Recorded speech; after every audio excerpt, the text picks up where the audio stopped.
In April 2023, one country did something no one expected. It shut down ChatGPT completely. Overnight, millions of people lost access to the most talked-about piece of technology on the planet. No warning post, no slow rollout, just gone. And the reason behind it is stranger than you think. That country was Italy. And what happened next changed how the entire world thinks about artificial intelligence. Here's what most people don't realize. Italy wasn't scared of robots taking over. They weren't worried about some sci-fi doomsday scenario. The real reason was much simpler, and honestly, much more human. It came down to one thing: your data. Italy's Data Protection Authority, known as the Garante, looked into OpenAI's ChatGPT and found something alarming. The company was collecting massive amounts of personal information to train its AI model, and it was doing so without a clear legal basis. Not just that. There was a data breach just days before the ban, where some users could actually see snippets of other people's conversations and even payment information. Imagine typing something private into a chatbot, and somewhere on the other side of the world, a stranger sees it by accident. That's exactly what triggered the alarm. So Italy did something bold. They ordered OpenAI to stop processing Italian users' data immediately. And just like that, ChatGPT went dark for the entire country. If you were in Italy and tried to open the app, you got an error message instead of a chatbot. Now here's where it gets interesting. If you're watching this and thinking, okay, that's one country, no big deal, stick around. Because Italy was just the beginning. Before we go further, if you're into stories like this, ones that peel back the layer on what's really happening with AI around the world, hit that follow button right now. This channel breaks down the stuff big tech doesn't want you thinking too hard about. So why does any of this matter to you if you don't live in Italy? Because it exposed a massive blind spot in how AI companies operate. ChatGPT was trained on enormous amounts of text scraped from the internet. Articles, forums, comments, personal blogs, all of it. Most of the people whose words ended up in that training data never agreed to it. They never even knew it was happening. Italy was the first country to say, wait a second, this isn't okay, and we're going to do something about it. And it worked. OpenAI had to make real changes. They added an age verification system, since ChatGPT technically wasn't supposed to be used by anyone under 13. They gave users clearer information on how their data was being used.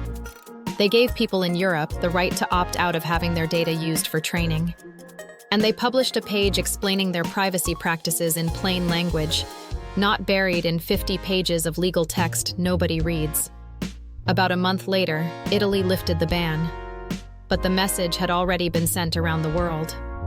If a G7 country, a founding member of the European Union, could pull the plug on ChatGPT overnight, what did that mean for everyone else? Turns out, Italy wasn't even the strictest. Not even close. In China, ChatGPT isn't just restricted. It's completely blocked, along with most Western AI tools and platforms. But this isn't really about privacy the way it was in Italy. In China, it's about control. The government wants to make sure that any AI operating within its borders follows strict content rules, meaning no information that could be seen as politically sensitive, no content that goes against state narratives. Instead of banning AI outright, China has built its own ecosystem. Homegrown chatbots that are trained to follow the country's regulations from day one. It's less about stopping AI and more about making sure AI plays by the government's rules. Russia has taken a similar approach. ChatGPT isn't officially available there either, partly because of sanctions following the war in Ukraine that cut off access to a lot of Western tech, and partly because Russia wants to build its own AI infrastructure that it fully controls. When you don't control the AI, you don't control the narrative it produces. And for a government that cares deeply about narrative, that's a problem they're not willing to risk. Then there's North Korea, where the internet itself is basically off-limits to the average citizen. So a tool like ChatGPT was never even in the conversation to begin with. Iran blocks it too, citing similar concerns to Russia around Western influence and information control. Cuba and Syria have also restricted access, again tied to broader internet restrictions that have existed long before ChatGPT was even invented. So when you zoom out and look at every country that has banned or restricted ChatGPT, you start to see two very different stories playing out. One is about privacy. Countries like Italy, and honestly the entire European Union through regulations like GDPR, are asking a genuinely fair question. Who owns your data once an AI company scrapes it off the internet? The other story is about control. Countries with tighter grips on information are asking a different question. If we let this tool in, can we still control what our citizens believe? Both of these questions matter, and they're not going away anytime soon. If this is blowing your mind a little, imagine what's coming next. Drop a comment and tell me which country's approach surprised you the most. I read every single one. Here's the part that really gets me. ChatGPT isn't just a chatbot anymore. It's becoming infrastructure. People use it to write code, draft emails, study for exams, get medical information, even process their emotions during hard times. When something becomes that deeply woven into daily life, governments start paying very close attention. Because whoever controls the AI, in a very real sense, starts to influence how millions of people think, learn, and make decisions. That's not fear-mongering. That's just where we are right now. Think about it this way. Search engines used to be the gateway to information. Now, AI chatbots are becoming that gateway. Instead of scrolling through 10 blue links, people just ask the AI directly and get an answer. Which sounds convenient, and it is. But it also means the company behind that AI and the data it was trained on has an enormous amount of influence over what answer you actually get. Two different chatbots, trained on two different sets of information, filtered through two different sets of rules, can give you two very different answers to the exact same question. That's why the country you live in, and the rules that country enforces on AI companies, actually matters more than most people realize. The European Union didn't stop at Italy's temporary ban either. They went on to pass the AI Act, one of the most comprehensive AI regulation frameworks in the world.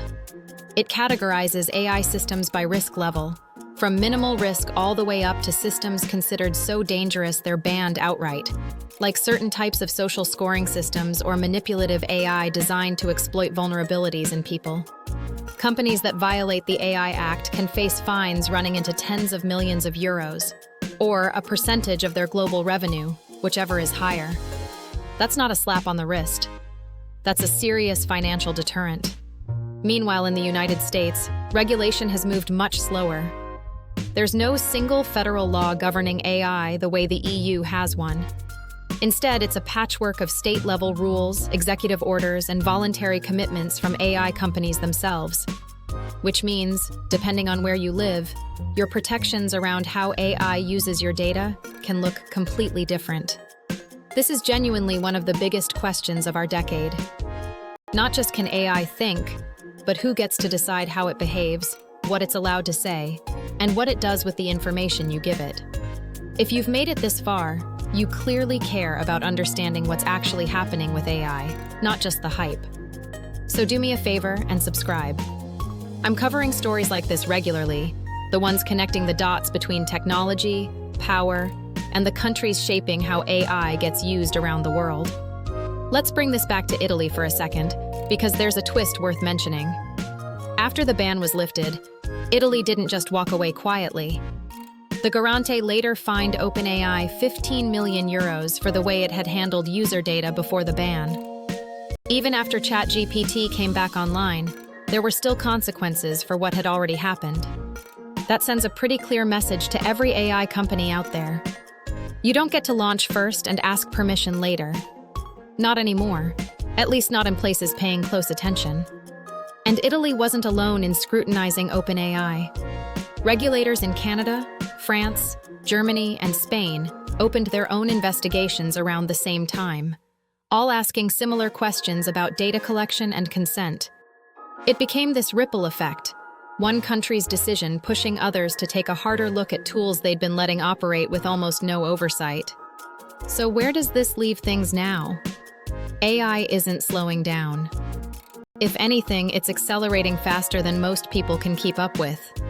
New models, new chatbots, new tools launching what feels like every single week. But the regulation, the actual rules governing how these tools can be used and what they can do with your information, is still playing catch-up. Some countries are moving fast to build strict frameworks. Others are banning access outright to maintain control. And some are barely regulating it at all, letting companies write their own rules as they go. Which means the experience you have with AI, the protections you're given, and even the answers you receive can depend entirely on your passport. That's wild when you actually sit with it. The same question asked to the same AI can yield different results depending on where in the world you're asking from, filtered by laws, restrictions, and government priorities that have nothing to do with the technology itself and everything to do with power. Now I want to hear from you. If your country banned ChatGPT tomorrow, would you be shocked? Or does what you just heard make it feel a lot more possible than you thought? Drop your answer in the comments below. I genuinely want to know. And if you learned even one new thing watching this, do me a favor and share it with someone who still thinks ChatGPT is just a fun little chatbot toy. Because it's a lot bigger than that, and the countries banning it clearly agree. One last thing before you go. Follow this channel if you want to stay ahead of stories like this. AI is moving fast.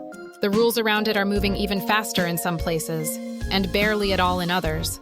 And understanding the why behind the headlines is going to matter more every single year. This was just one country.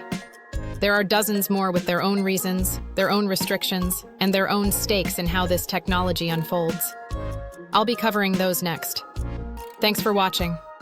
I'll see you in the next one.